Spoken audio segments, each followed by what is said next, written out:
नमस्कार, मैं Neeraj Kumar the roots of Bharat के इस अंक में आपका स्वागत है। हमने पिछले एपिसोड में बात की थी कि राष्ट्रीयता की एक साधारण परिभाषा के संबंध में और साधारण परिप्रेक्ष्य में बात की थी, मगर आज हम बच्चों के कंटेक्स्ट में राष्ट्रीयता को डिस्कस करेंगे। तो कुछ बातें हमें ध्यान रखनी आवश्यक हैं, बेसिक बातें, कि बच्चों में आज डाले गए आचरण और चरित्र देश में परिवर्तन की रूपरेखा तैयार करते हैं।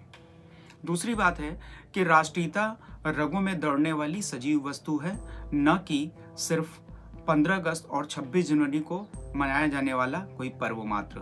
तीसरी बात जो राष्ट्रीयता के परिप्रेक्ष्य में हमेशा सही होती है कि समस्या की आग जब तक आपके घर तक नहीं पहुंचती, आपको इसके दुष्परिणामों का अंदाजा नहीं होता और आप चिंता मुक्त रहते हैं। इसलिए 5 से 11 वर्ष के बच्चों के बीच में अगर राष्ट्रीयता की भावना को डेवलप किया जाए तो वो राष्ट्र में एक पॉजिटिव कंट्रीब्यूशन देने की स्थिति में आ जाते हैं जब वो अलग अलग क्षेत्रों में कार्य करते हैं।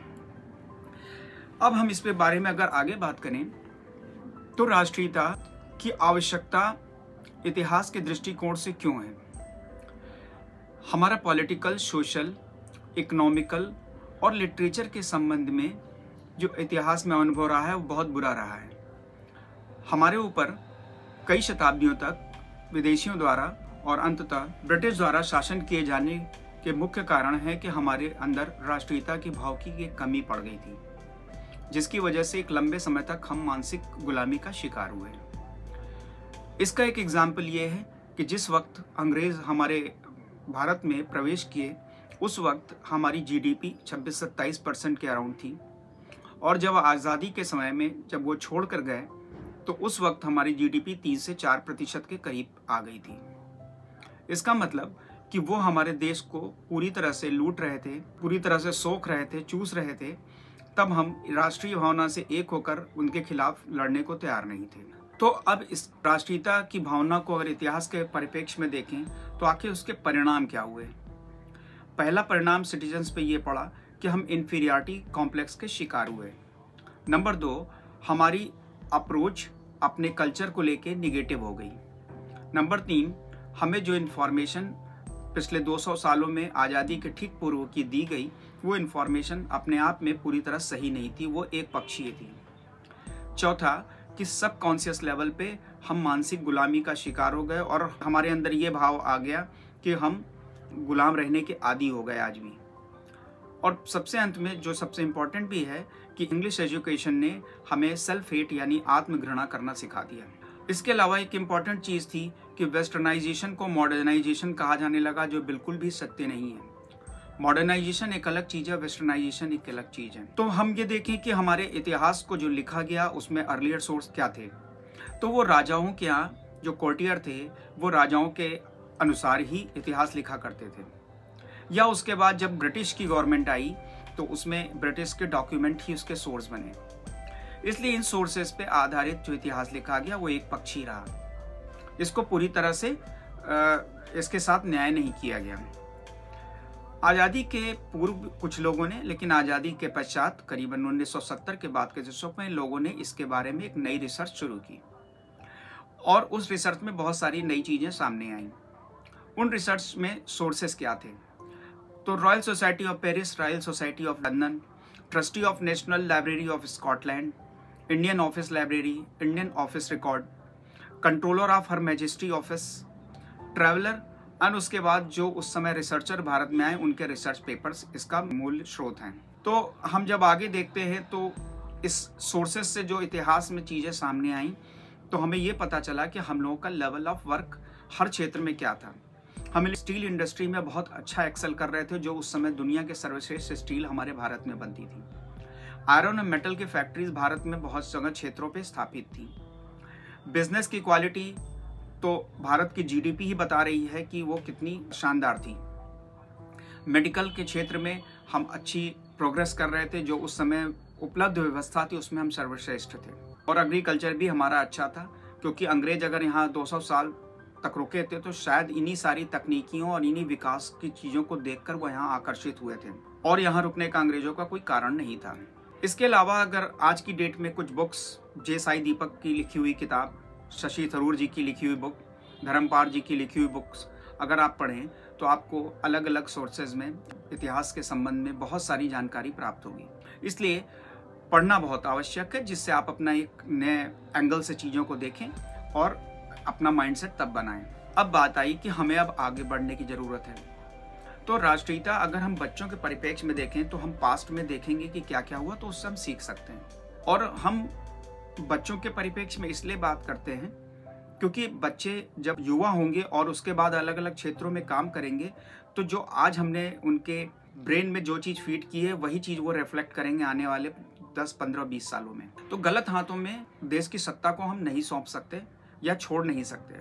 हमें सभी लोगों को मिलकर प्रयास करना होगा, क्योंकि जिस तरह परिवार के अंदर कोई बच्चा गलत रास्ते पे जाता है और परिवार के सभी लोग मिलकर उस प्रयास करते हैं कि वो ठीक रास्ते पे रहे, उसी तरह से देश अगर गलत हाथों में जाएगा या गलत रास्ते पे जाएगा तो लोगों को आगे बढ़ के उसे रोकना होगा, क्योंकि लोगों से ही देश बनता है या राष्ट्र का निर्माण भी होता है। तो bad person should be discarded from the system. इसके संबंध में एक छोटी सी कहानी यहाँ पे बताना आवश्यक है कि एक बार एक चोर को किसी बहुत ही बड़े संगीन जुर्म में फांसी की सजा हुई और फांसी की सजा होने के पश्चात उसको जेल में रखा गया। उस चोर ने अपनी माँ से मिलने की इच्छा व्यक्त की और उसकी माँ उससे जब मिलने आई तो उसने उनकी जीभ काट ली। तो कारागार में जो मौजूद कर्मचारी थे वो दौड़ के गया, उन्होंने उसको पकड़ा। उसके बाद उसको फिर से मजिस्ट्रेट के सामने पेश किया गया। तो मजिस्ट्रेट ने पूछा कि आखिर यह कौन सा कारण जिसकी वजह से तुमने अपनी माँ की जीभ काट ली। तो मजिस्ट्रेट के सामने चोर ने यह स्वीकार किया कि ठीक है कि मैंने एक क्राइम किया, इसकी मुझे सजा मिली, लेकिन जिस वक्त मैंने पहला क्राइम यानी पहला अपराध किया जो छोटे होने पे मैंने किया था और मेरी माँ ने उसे मुझे रोकने के बजाय मुझे प्रोत्साहित किया, तो शायद अगर उस समय उन्होंने रोक लिया होता तो आज मैं यहाँ पे इस तरह की सजा को भुगतने के लिए खड़ा न होता। तो कहने का तात्पर्य यह है कि बच्चों में अगर शुरुआत से आप कोई भी भावना डालते हैं तो वो बलवती होकर बड़े होने तक उसके व्यक्तित्व का हिस्सा बनती है।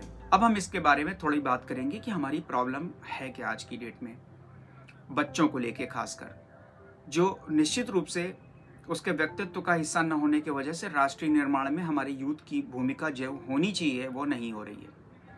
तो अमेरिका में एक रिसर्च हुई जो लगभग सभी देशों पे इक्वली लागू होती है कि बच्चों के अंदर कुछ हैबिट्स ऐसी हैं जिनकी वजह से एक सशक्त युवा नहीं बन रहा है, जैसे टोबैको का seven, physical inactivity, excessive drinking, insufficient sleep और एब्यूसिव लैंग्वेज।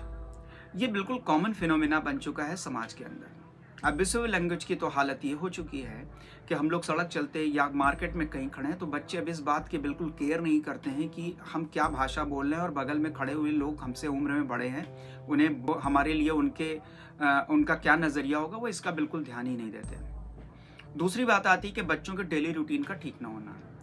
तीसरी बात है कि बड़े या छोटे के प्रति एक डिसरिस्पेक्ट बच्चों में आ चुकी है। बच्चों के अंदर सोशल रिस्पॉन्सिबिलिटी की कमी है और वो अपने अराउंड होने वाले घटनाओं के प्रति बिल्कुल अवेयर नहीं है। एथिक्स और मॉरलिटी को लेकर उनका इंटरेस्ट बिल्कुल खत्म हो चुका है और कंट्री की प्रॉब्लम्स को लेकर इग्नोरेंस है। एनवायरनमेंट के प्रति बिल्कुल अंडरस्टैंडिंग खत्म हो चुकी है।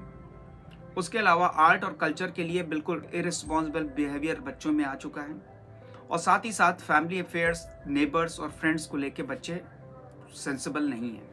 तो ये सारी चीज़ें क्या डेवलप करती हैं, एक बैड हेल्थ केयर देती हैं, और भारत के अंदर बहुत ही लीस्ट केयर की जाती है हेल्थ के लिए। हमारा बिलियन रुपीस सिर्फ भारत ही नहीं अन्य देशों में भी सिर्फ हेल्थ केयर पे खर्च होता है। हमारे कंट्री का हेल्थ स्टेटस बहुत ख़राब है। ओबेसिटी और मेल न्यूट्रिशन बच्चों की कॉमन फिनोमिना हो गए हैं, जिसकी वजह से हमारे बच्चे सशक्त नहीं हो रहे हैं। अब बात आती है कि ये नेगेटिव अप्रोच डेवलप कैसे होती है। तो हमारे सोसाइटी का नॉलेज, बिलीफ सिस्टम और फीलिंग ये इतना निगेटिव हो चुका है कि जब बच्चा चाइल्ड टू एडोलसेंस की तरफ बढ़ रहा होता है तो वो निगेटिव अप्रोच का शिकार होता है। जबकि रिसर्च ये कहती है कि 5 से 11 साल के बीच के बच्चे में एक नेशनल आइडेंटिटी को लेकर बहुत प्राउड होता है। उसके अलावा वो सोसाइटी को लेकर पॉजिटिव रहता है। अपने राष्ट्रीय चिन्हों यानी नेशनल एम्बलम को लेकर भी बच्चे के अंदर एक पॉजिटिव भावना होती है।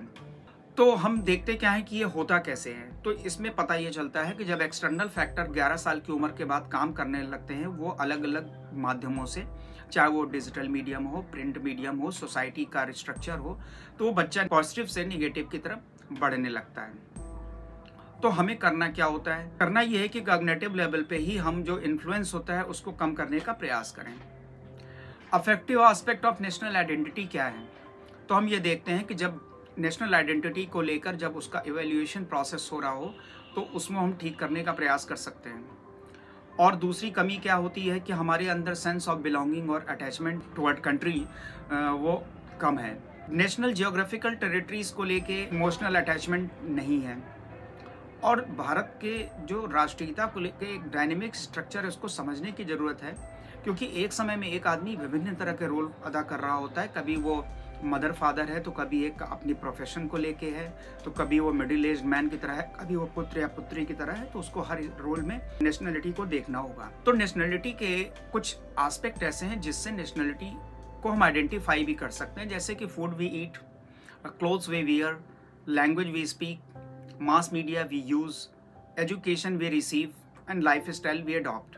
तो इनसे भी हम नेशनल आइडेंटिटी डेवलप कर सकते हैं। इसके अलावा देश की जो व्यवस्थाएं हैं उसमें एनजीओ और कॉलेज के भी बहुत सारे रोल जुड़े हुए हैं। तो की डेवलपमेंट स्ट्रेटेजीज में अगर देखें तो extra curricular activities, cultural education और इंगेजमेंट करिकुलम इसका हिस्सा है, जिससे के थ्रू हम स्ट्रेटेजी को अपना सकते हैं। तो कल्चरल एजुकेशन में हेरिटेज कैंप हम 18 से 14 साल के बच्चों को लगा के और हेरिटेज को दिखा के उसके बारे में उसकी इंपॉर्टेंस बता सकते हैं। हिस्ट्री रीएनैक्टमेंट में हम 10 से 16 साल के बच्चों में हिस्ट्री के बारे में ज्ञान दे सकते हैं। और 12 से 18 साल के बीच के बच्चों में कल्चरल एक्सचेंज प्रोग्राम, यानी एक स्टेट से दूसरे स्टेट या एक कंट्री से दूसरे कंट्री हम एक्सचेंज प्रोग्राम के थ्रू बच्चों को कल्चरल एक्सचेंज समझा सकते हैं, जिससे वो एक दूसरे कल्चर की रेस्पेक्ट करना सीखें। अब आता है कि एफर्ट्स टू स्ट्रेंथन नेशनलिज्म, हम वो क्या क्या एफर्ट डालें इसमें। तो पहला है कि ग्रेटिट्यूड। बच्चा जब पैदा होता है तो उसको प्रकृति के 5 तत्वों से वो बना है, इस बात की जानकारी उसको एक सही एज में देनी चाहिए, जिससे वो एनवायरनमेंट के प्रति यानी क्लाइमेट के प्रति भी और प्रकृति के प्रति भी एक ग्रेटिट्यूड फील करें। पैदा होने के साथ उसे परिवार के संबंध और विभिन्न रिश्तेदारी भी मिलती है, जिसको उसे सम्मान करना चाहिए। क्योंकि आज बच्चों में अंदर एक भावना ये बढ़ गई है कि जो कुछ दे रहे हैं हम दे रहे हैं और हमें मिला कुछ नहीं है। दूसरी बात आती है हैबिट। तो हम बच्चों के अंदर रिस्पेक्ट डालें, वो रिस्पेक्ट करे irrespective of religion, caste, creed, language और रीजन के। इसके अलावा ऑनेस्टी, एथिक्स एंड मॉरलिटी उसके हैबिट का हिस्सा होनी चाहिए। फिर मीडिया का इम्पैक्ट क्या है? Television programmes, social media influencers, news and misuse of mobile, smartphones.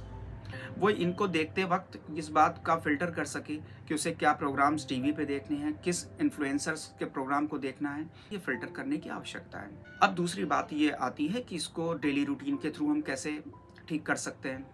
तो राष्ट्रीयता और डेली रूटीन देखने में तो लगता है कि बिल्कुल डिफरेंट चीज़ें हैं, मगर ये एक ही चीज़ है।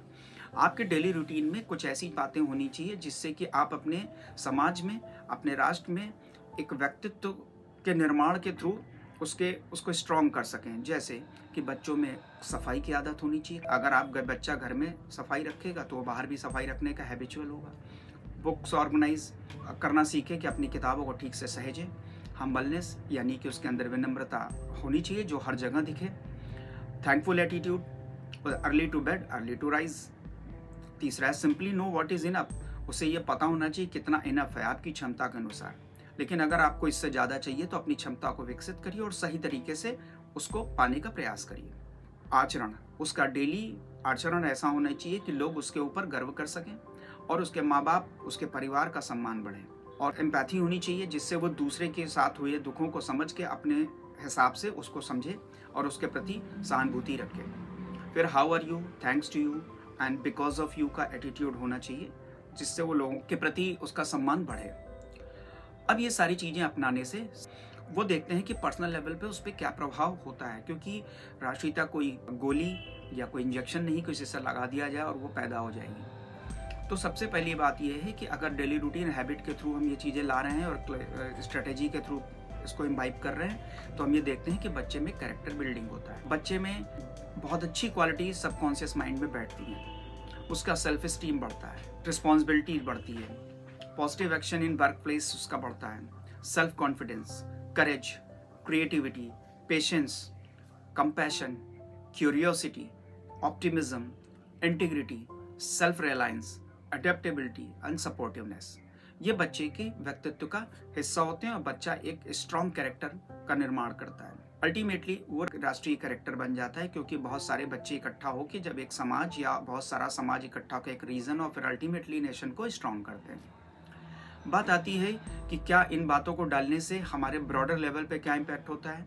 तो सबसे पहली जो इसकी एडवांटेज ये होती है कि हमें एक्टिव सिटीजन मिलता है। दूसरा कि बहुत सारे बच्चे मिलके एक स्ट्रॉन्ग नेशनल कैरेक्टर बिल्ड करते हैं। एक अच्छी गुड और हेल्दियर सोसाइटी होती है जिसमें हम रहते हैं। और good family values indirectly significantly change करती है कैरेक्टर ऑफ नेशन। तो इंडिविजुअल लेवल पे अगर हम देखें कि परिवार के लेवल पे, चूंकि भारत में परिवार ही इकाई है, तो हर परिवार अगर इस तरह अपने बच्चों के कैरेक्टर को बिल्ड करे या अपने रूटीन में लाए या उसके हैबिट्स में लाए, तो अल्टीमेटली बूंद बूंद से सागर बढ़ता है, उसी तरह से हमारा नेशन डेवलप करेगा। Finally we get informed citizen. तो एफर्ट्स ऑफ पेरेंट और गार्जियन जो है वो इनएविटेबल है। और कंट्री में अगर हमें best politician, qualified economist, responsible social activist चाहिए, तो हमें final good and strong citizen चाहिए, तो हमें पेरेंटिंग अच्छी करनी होगी। परिवार के माध्यम से इन बच्चों में हमें राष्ट्रीयता का विकास करना होगा। इसी के साथ मैं अपना इस को समाप्त करना हूँ। धन्यवाद।